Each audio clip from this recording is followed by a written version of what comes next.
Assalamualaikum warahmatullahi wabarakatuh. Halo, kelas Alatif. Apa kabar hari ini? Semoga selalu diberi kesehatan oleh Allah Subhanahu wa taala. Amin ya robbal alamin. Baik anak-anakku, sebelum kita memulai pembelajaran, marilah kita membacakan basmalah bersama-sama.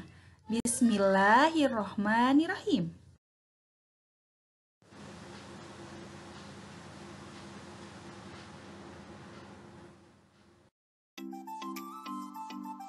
Properti dalam tari. Anak-anakku semuanya, properti tari adalah merupakan segala kelengkapan dan peralatan yang digunakan ketika pertunjukan tari. Setiap jenis tari dapat menggunakan properti tari yang berbeda-beda. Berikut fungsi properti dalam tari. 1. Menyampaikan ide dan makna gerakan dalam tariannya agar mudah dipahami penonton. 2. Pelengkap busana tari. 3. Membantu menghidupkan karakter tokoh. 4. Memberi nilai tambah keindahan dalam tarian. Contoh properti tari dalam bentuk senjata, misalnya seperti pedang, keris, tombak, rencong, serta busur dan anak panah. Jenis lainnya seperti topeng, piring, topi, tongkat, lilin, dan payung. Properti tari sebagai pelengkap. Anak-anakku semuanya, ingat kembali, properti tari berfungsi untuk membedakan jenis tarian dan sebagai aksesoris penari. Dengan menggunakan properti, penari dapat menyampaikan ide dan makna gerakan dalam tariannya, sehingga mudah dipahami oleh penonton. Anak-anakku semuanya, sebelum melakukan peragaan tari, diperlukan beberapa persiapan atau yang disebut dengan unsur-unsur tari. Peragaan tari akan berjalan lancar jika unsur-unsur tari tersebut telah terpenuhi. Berikut unsur-unsur tari yang harus disiapkan sebelum peragaan tari. Yang pertama, menentukan bentuk karya tari. Bentuk karya tari ada bermacam-macam. Ada bentuk tari tunggal, bentuk tari berpasangan, dan bentuk tari kelompok. Bentuk karya tari perlu ditentukan sebelum diperagakan di depan penonton, karena berkaitan dengan unsur lain. Yang kedua, memilih karya tari. Pemilihan karya tari harus disesuaikan dengan bentuk tari. Sebagai contoh, jika bentuk tari yang dipilih tari berpasangan, pilihlah karya tari berpasangan. Yang ketiga, menentukan jumlah penari. Anak-anakku semuanya, jumlah penari disesuaikan dengan bentuk dan karya tari yang dipilih. Jika karya tari yang dipilih berpasangan, jumlah penarinya pun 2 orang atau kelipatannya. Yang keempat, memilih properti tari. Anak-anakku semuanya, properti perlu disiapkan sejak awal dan selalu dipakai sejak saat latihan peragaan gerak tari. Tujuannya agar pada saat peragaan di depan penonton sudah terbiasa dengan penggunaan properti, sehingga sesuai dengan gerak tari. Yang kelima, menentukan iringan tari. Saat ini, iringan tari bisa kita dapatkan dalam aneka bentuk rekaman, baik dengan pita kaset maupun CD. Yang keenam, memilih busana tari. Setiap karya tari memerlukan busana yang berbeda. Busana tari harus sesuai dengan tema tari. Materi selanjutnya adalah pengertian cerita bergambar.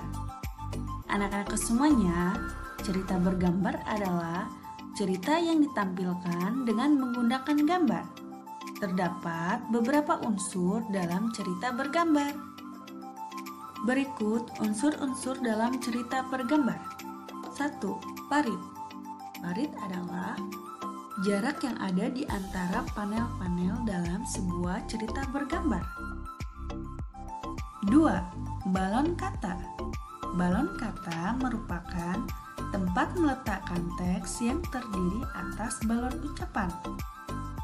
Balon kata ini berbentuk gelembung dan memiliki ekor meruncing mengarah pada mulut atau karakter tokoh. 3. Ilustrasi. Ilustrasi adalah sebuah gambar yang menjelaskan isi dari suatu buku. 4. Panel.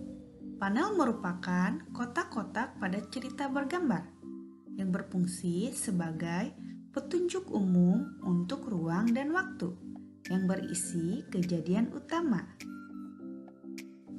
5. Narasi.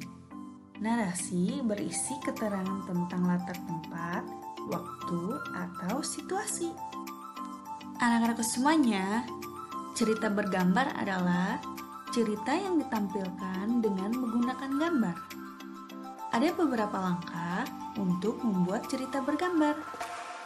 Berikut langkah-langkah membuat cerita bergambar.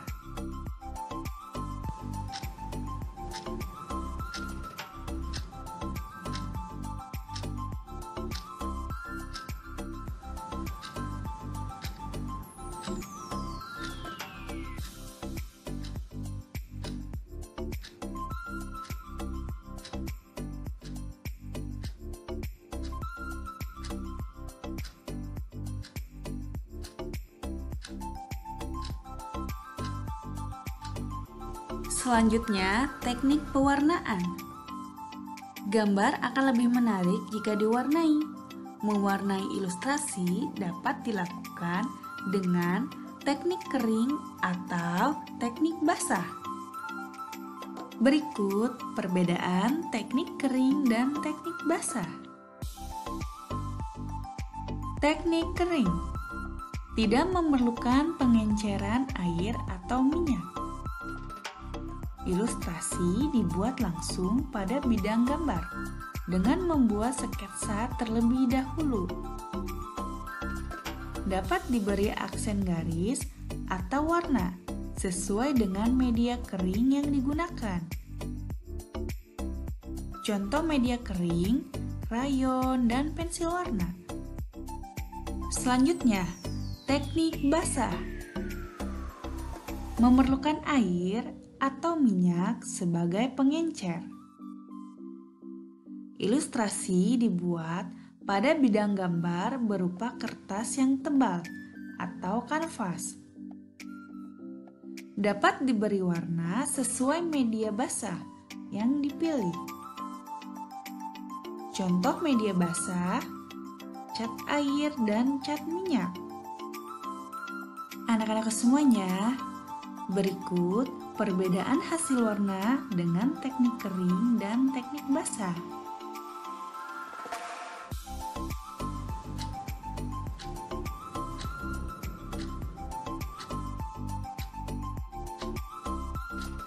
Berikut contoh cerita bergambar. Gambar yang diwarnai ini telah disusun dan ditambahkan teks sehingga menjadi sebuah cerita. Anak-anakku semuanya, dalam cerita bergambar tersebut terdapat contoh sikap bertanggung jawab atas tugas yang diberikan. Sikap tanggung jawab memang harus dilatih sejak kecil supaya menjadi kebiasaan hingga kita dewasa nanti.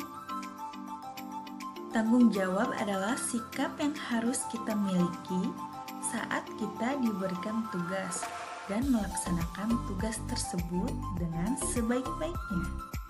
Jadi, orang yang bertanggung jawab akan selalu menjalankan dan menyelesaikan tugas tersebut. Anak-anakku semuanya, untuk pembelajaran tematik telah selesai. Kita ucapkan hamdalah bersama-sama. Alhamdulillahirabbil alamin. Terima kasih atas perhatiannya. Wassalamualaikum warahmatullahi wabarakatuh.